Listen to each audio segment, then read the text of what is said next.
Life is unpredictable.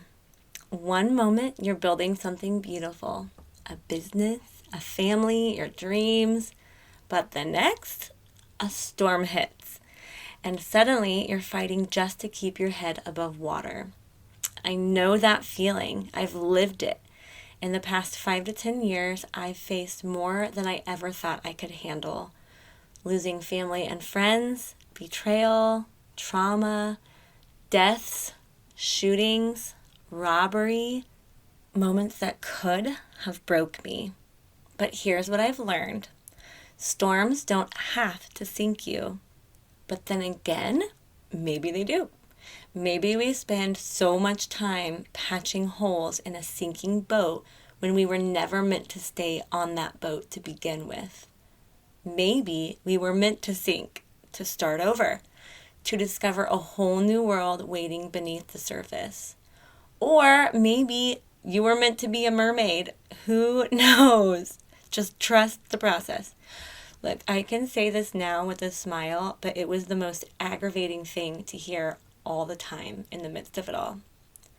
One of the best pieces of advice I received these past years was, Jana, you'd be surprised what treasure might be waiting for you at the bottom. Just let the boat sink.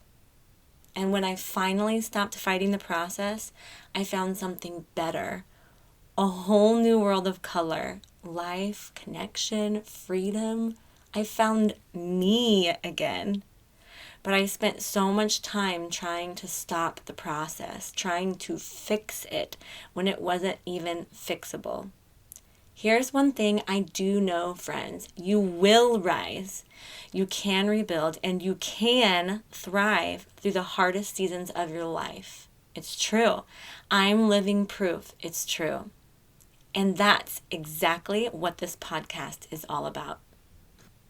Welcome to Dream Doers. I'm your host, Jana. Jana Marie, Jana Banana, whatever works for you. I'm not a professional speaker at all. I'm just a real person who's been through the fire and came out on, and in some ways still coming out on the other side.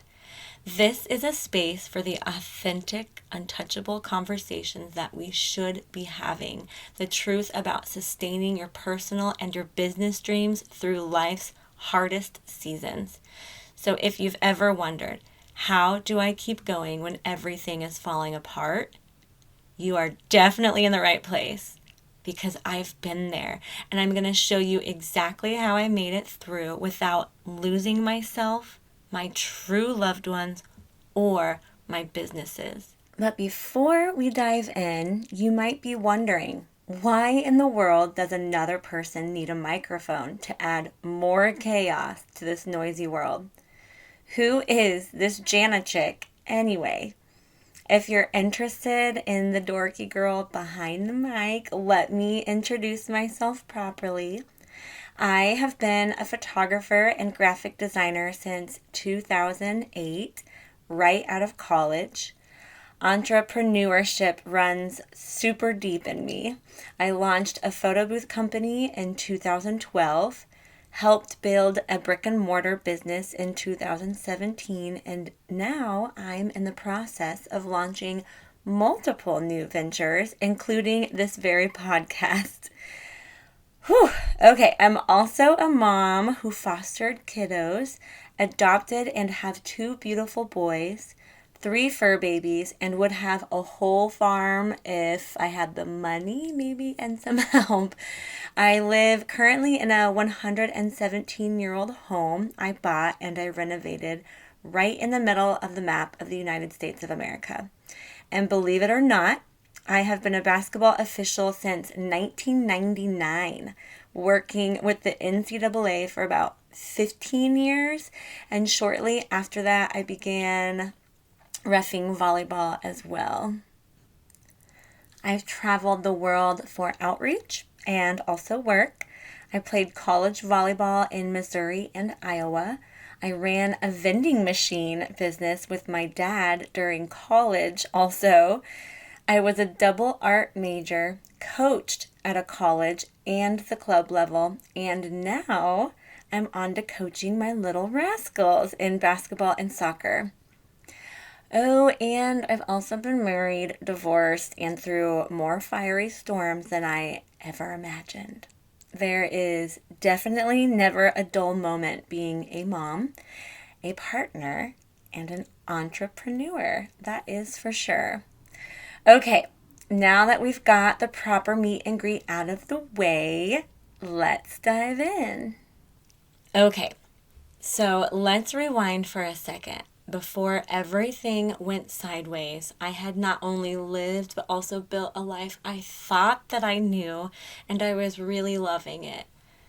I had thriving businesses, I was building a family, dreams that felt so real and graspable. I was in my own personal groove, doing all the things, goal getting, dream doing. I just kind of thought, I guess it's what we were all doing. It was about 15 years ago, during my younger adult life in small groups, that I began to realize my childhood was quite different than most. I didn't realize how many rough experiences so many people had as children, how much trauma people had endured. I was hearing it everywhere, and then seeing what so many children now are going through in foster care and in neighbors' homes, my heart started really to shatter little by little, knowing I had it so good and that was just not normal. My eyes were unveiled, and I began to see more and more people hurting over the next decade, and it just sucked. Empathetic people know what I mean. You begin to really feel it and carry it all, and most of it isn't even ours to carry. You see, I come from a long line of helpers and doers, and while this is such a gift and a blessing God's given me, it can also be such a curse. I want to help and fix, and a lot of times that comes at a cost of pushing others away when they don't want help or to be fixed. I was building my businesses and learning to love systems and the growth I was seeing in me. I just wanted others to have the same excitement for life and business. I was loving the friendships I was building, but I began to see all these things through the lens of correction and fixing. The curse of performance-based everything from my birth to present ran so deep in my blood. Everything from sports practices over and over to fix your form, to hanging art on a wall for the entire class to critique, to watching film of us reffing to see if your body language and your mechanics are on point. Always correction-based, fixing, doing better, and performing better the next time. Really, what a treasure it is to be able to learn, mold yourself into the truest strengths and grow, but also what a curse it became as I started seeing the hurting and imperfect world everywhere around me. And people just needed love, not fixing. Life really wasn't the sunshine and rainbows I always thought it was, after all. I remember being at a women's conference about a decade ago, and the woman who was speaking was a local Kansas City businesswoman, ironically, whose husband had been having affairs. Her tears and quivering voice, I remember, were such proof of her pain. But she laughed and smiled and shared of her experience and how it made her and her husband stronger, how they got through it, and I saw the effects it was having on the women in the whole room and even on me too, and I couldn't even relate. So I spoke to her after and I told her, so many of my friends, especially Christians, say they want to go and do a bunch of stupid things so they can have a better testimony and be able to relate to more people. I just don't have a testimony, and people won't listen to me if I haven't been through it or been in their shoes.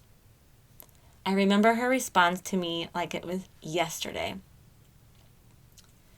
She said, maybe you need to let your joy and your light be what loves on people. Okay, I knew how to do that, but I still didn't feel like people could come to me through their deepest pains because I hadn't walked through it like they had. So I took what she said, and little did I know, I had no idea that while I wasn't praying for storms to hit, the tide was already changing. But honestly, can we just agree that the most beautiful thing is the rainbow after the storms anyway? Shortly after that, God had drastically different plans for my life. And when I say storms came, I mean they came hard, like monsoon hard. Some of the hardest of this season was experiencing multiple deaths, multiple loved ones' addictions and affairs, figuring out how to handle trauma, violence, shootings, and oh, yep, the robbery. On top of getting licensed to take in children all at once. It was a lot. And to say it out loud sounds so wild and a little unreal. Whew, let's just say I'm paying a few therapist light bills at this point for all of us. And if I can be completely honest with you, a lot of these wounds can still feel pretty fresh. So thank you for letting me be real and honest here. It's the only thing I know how to do is just to be authentically me. Now, please don't hear me wrong here either. I'm not starting a podcast or saying any of this to get sympathy or pity from anyone. I'm saying it because I know I'm not the only one who's been blindsided by life. I know what it's like to feel like the ground is crumbling beneath you. It feels so lonely. And when I've told even glimpses of my story to others, I started to hear a pattern over and over. Oh my gosh, Jana, how are you standing here? Oh, Jana, how are you managing all of that? How? Oh my gosh, Jana, you need to write a book. Jana, you need to start a podcast. And the more I began praying about how I could make my mess my message and turn my pain into a bigger purpose, I started feeling God's push for me to keep speaking up. So I was given a microphone. If I can do anything at all with this specific platform, I pray this podcast is a survival guide for just one person. It would make it all worth it. There were so many things I wish I knew starting a business, starting a marriage, starting a family, and just navigating all the things. But I see something bigger here too. I see a thriving community, educated women, self-sustaining single moms, thriving businesses, and balanced families. The literal dreams and images I have had in my head for the future are so beautiful, and I'll keep dreaming and I'll keep doing and see where this specific journey takes me with you all. So, in the midst of this new season of craziness, I had two choices to make. Let these storms destroy me or figure out how to survive them and come out stronger. I was single parenting for years and I had to ensure I had a business or businesses to sustain us all. I began to become obsessed with systems and management. It was really the only way to make it all happen. I was an instant new mom of a newborn and a 5-year-old while helping build a brand new brick and mortar. And lo and behold, let's just have my dad fall off a roof on a job, land on his head, break damn near every bone in his body, somehow survive it after about 30 days in the ICU and intubated. Oh, and no, that's not enough. Let's just throw in a world pandemic, shall we? 2020 was a shitstorm in itself. Now, I'm stuck in my house, like everyone, a stay-at-home teacher too, and an only income provider. Everyone and everything was quite literally falling apart around me. And the fixer and helper that I was trying to hold it all together for everyone, to help everyone, which led me to unwillingly fighting in the middle of a battle of 5 to 10 people, all crossfiring, me being hit over and over and being told on repeat to just get up and get over it. I quickly saw my empathy allowing the pain of others to affect me, which affects everything else. My kids, my job, and it's just me taking care of my entire unit. So this really began the hardest season of them all. And that was slowly untethering from anything and anyone that wasn't feeding me life, that wasn't a support for me and my boys. Anything built on lies, hatred, cruelty, betrayal. Sadly, that was an entire life that I had to let go of, that I was not prepared for. I felt ill-equipped for all of this. Days, weeks, and months I spent without most people knowing, well, what I felt like was alone, but not understanding that God was really stripping everything back to not only teach me to solely rely on God alone, but to find my worth in God alone too. I'm a recovering people pleaser here. I was planted in a pot with walls that was limiting me, tethered to poisonous plants, slowly killing me off. And let me tell you, when you pray to God and say, God, send me, I'll go wherever you need me to go. Well, you better buckle up, Buttercup, because that never, ever means anywhere luxurious. God had to rip me right out of that little pot with walls and replant me in his firm foundation where I have unlimited space to grow. Let me tell you, when I say it was God and my dog that got me through this decade of hell on earth, I mean it. There is a reason why God and dog are spelled the same thing, just backwards. I wouldn't have survived without that, and also the army of truly angelic support and true love, accountability, mentorship, and friendships in my very shrinking circle. My friends became my family. When they say you find out who your real people are in the midst of tragedy, yeah, they mean it. There were days waking up alone to get the kids fed and off to school, barely able to get out of the bed, hardly sleeping.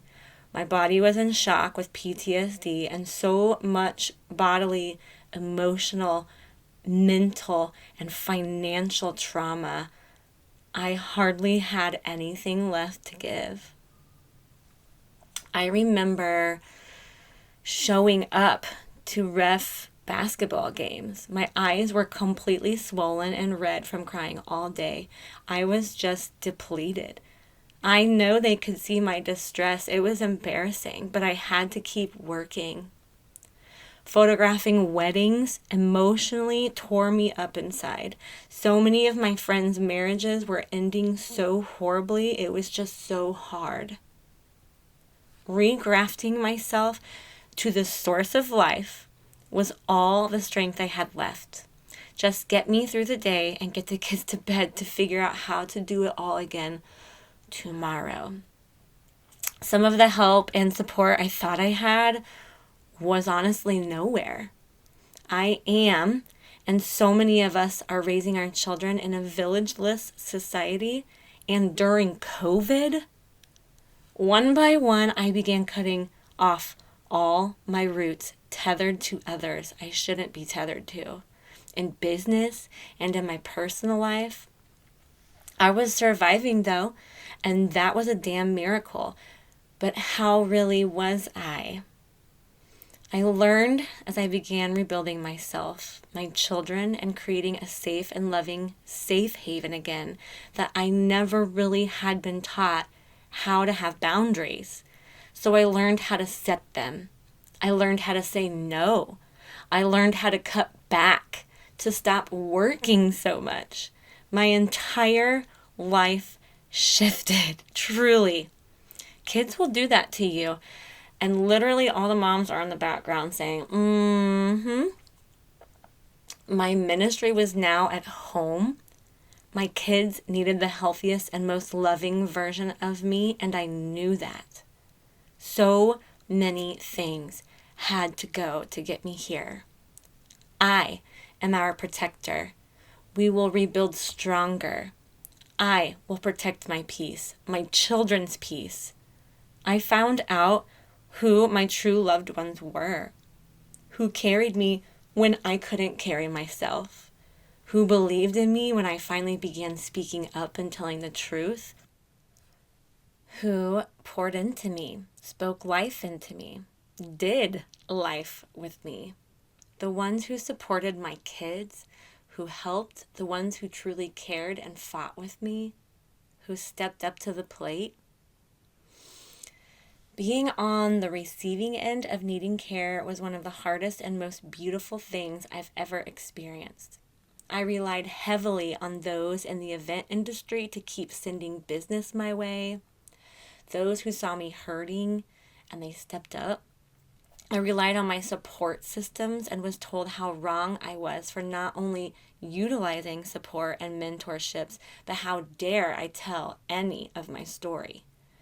The silencing and the silencing of women went from friends to family to higher positions and continued.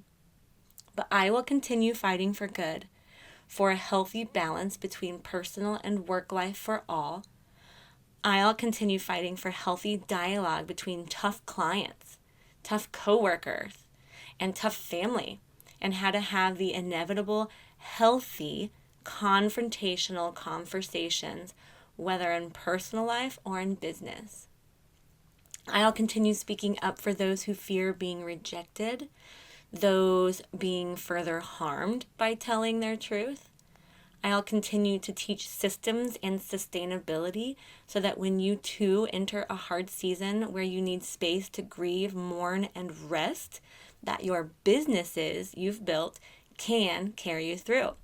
And not only you, but your entire crew. I'll continue to advocate for education on this well-rounded life we're dreaming of doing. I'll continue growing myself, continuing my own work on being a better listener, more patient, to continue to build resilience, and I pray I continue to love people in spite of others' wrongdoings. And I pray that for you too. So, dear baby Jesus, bring the people who need to hear this today. Here's what I can tell you. I did not do it alone, and I didn't do it by accident.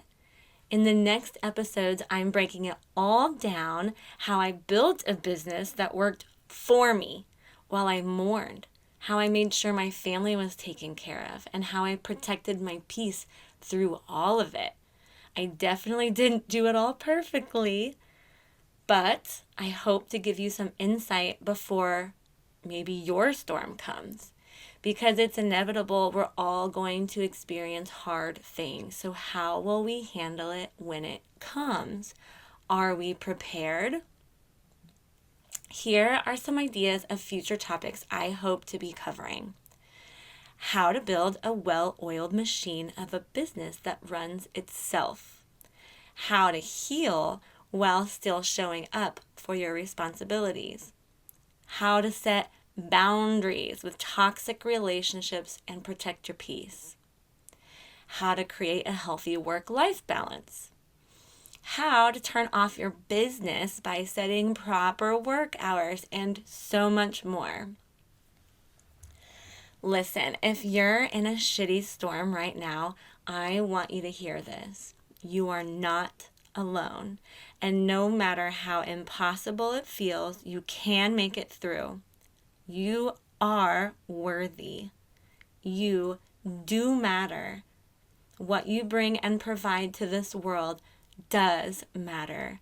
You can still build something beautiful. Flowers grow in the valley, my friends. You will rise, I promise you. So, Mama, you are exhausted. You're wearing all the hats. There's never enough time in a day. You've got baby barf on your shirt going into a Zoom meeting, and you can't remember what day it is. Your event last night got you home at 2 a.m., and your kid is up at 4 a.m. with a fever. Just great. There are too many unread books, unread text, and a never-ending list of podcasts. I get it. But if you're trying to be the octopus that does it all, but want to do it with a little less stress and more joy for life, more balance, or maybe as a single mom you're forced to do it all, please stick with me because I'm here to show you another way. In the next episodes, I'm diving into the real, raw, and practical steps that will help you create a life that doesn't just survive the storms, but soars you through them. Are you in?